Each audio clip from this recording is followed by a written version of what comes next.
And if that didn't happen, people accused the theatre of breaking their agreement with the audience. They would demand refunds, and if they didn't get them, there were riots. Outrageous!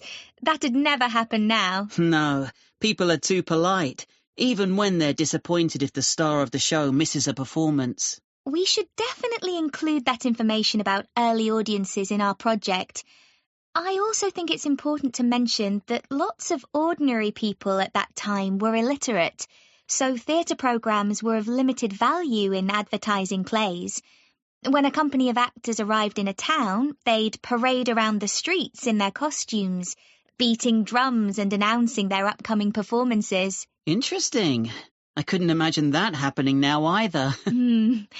There's also an interesting comparison to make between 18th and 19th century programmes.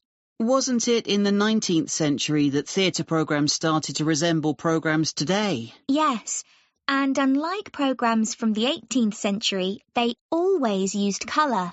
And there was a greater variety of designs. But personally, I think 18th century programmes were superior because they told the theatre-goers so many things, including about the actors. And about the writer, the plot, and sometimes the history of the play. That's right. What should we say about theatre programmes in the 20th century? I reckon the most important thing is the dramatic change they underwent during World War II. When the government imposed restrictions on the use of paper?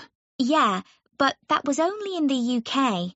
In the USA, programmes, or rather playbills, continued to be published in the same format. While here in the UK, programmes became merely a single sheet of paper folded to create 4 pages for text.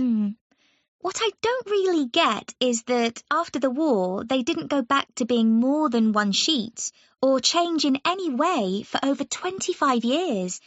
I know there were paper shortages after the war, but only for 5 or 10 years. Strange.